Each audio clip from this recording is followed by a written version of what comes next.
Sedulurku pripun kabare? Semoga panjenengan selalu dalam lindungan Gusti Allah yang Maha Welas Asih. Seringkali kita merasa sudah kerja keras banting tulang, sikil nggo sirah, sirah nggo sikil, tapi rasanya kok hidup begini-begini saja. Hati rasanya geragas, penuh keinginan ini itu, tapi malah berujung capek hati atau ngelokro. Ternyata hal ini mengingatkan kita pada satu hal mendasar. Kemanusiaan saat ini sedang diajak untuk menyadari adanya essence atau sari pati diri yang tidak ada hubungannya dengan bentuk fisik. Bahwa fondasi dari segala tindakan adalah conscious being, kesadaran akan keberadaan diri kita yang sejati. Dalam falsafah Jawa, kita mengenal istilah meneng, wening, landunung. Dalam hasanah modern ini, kita sebut sebagai stillness atau keheningan. Kalau kita mau memanifestasikan sesuatu yang besar, jangan mulai dari ingin, tapi mulailah dari fondasi ada atau being yang tak lekang oleh waktu.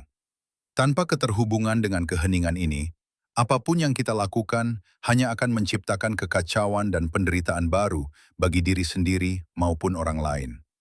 Secara ilmiah, ini sangat masuk akal. Saat kita terus-terusan merasa kurang atau wanting, kita terjebak dalam kondisi unconscious reaching yang lahir dari rasa tidak puas.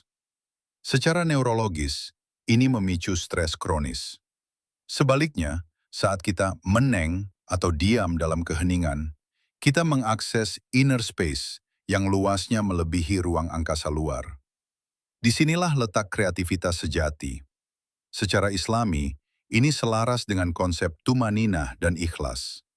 Kita berhenti sejenak dari hiruk-pikuk dunia untuk menyadari bahwa kita adalah aspek dari alam semesta yang sedang mengekspresikan diri. Kita tidak terpisah dari sumber kehidupan. Rahasia manifestasi yang sesungguhnya bukan terletak pada kekuatan ingin yang menggebu-gebu, melainkan pada kemampuan kita untuk tetap terhubung dengan Sang Pencipta, being, saat kita sedang bekerja. Inilah yang disebut conscious creation. Penciptaan yang sadar. Tindakan yang lahir dari ketenangan ini jauh lebih kuat dampaknya dibandingkan tindakan yang dilakukan secara terburu-buru dan tak sadar. Jadi, sedulur, sebelum panjenengan membangun bisnis besar atau mengejar impian tahun ini, tata dulu pondasinya. Pondasinya bukan sekedar modal uang, tapi kesadaran. Jangan sampai kita kehilangan diri dalam kesibukan, lost in doing, dan hanya menjadi entitas kecil yang berlarian di permukaan bumi, lalu menguap begitu saja. Luangkan waktu untuk diam, rasakan napasmu, rasakan cahaya di mana segala pikiran dan perasaan muncul. Mari kita belajar menciptakan karya, bukan dari rasa ambisi yang geragas, tapi dari ketenangan yang wening. Karena rejeki itu bukan dikejar sampai sesak napas, tapi dijemput dengan pantas, melalui hati yang sudah selaras dengan sumbernya. Matur nuwun, semoga manfaat. Wassalamualaikum warahmatullahi wabarakatuh. Bukti dukung karya ilmiah dan referensi. Sebagai pelengkap aspek ilmiah dan modern, berikut adalah referensi yang mendukung narasi di atas. Brown, K.W., dan Ryan, R.M., 2003. The Benefits of Being Present, Mindfulness and its Role in Psychological Well-Being. Mendukung konsep being dan rootedness dalam tindakan sehari-hari.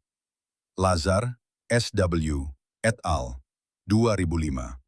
Meditation experience is associated with increased cortical thickness. Mendukung klaim ilmiah tentang manfaat meneng atau keheningan terhadap struktur otak. Kasser, T., 2002. The High Price of Materialism. Menjelaskan secara ilmiah mengapa wanting _desire yang berlebihan justru menurunkan kesejahteraan mental. Subandi, 2011. Psikologi Zikir. Studi tentang bagaimana ketenangan spiritual dalam konteks Islam menstabilkan psikis manusia. Tolle, E. 2025. Creating from Stillness. Eckhart Tolle's Insight on Manifestation and Creativity.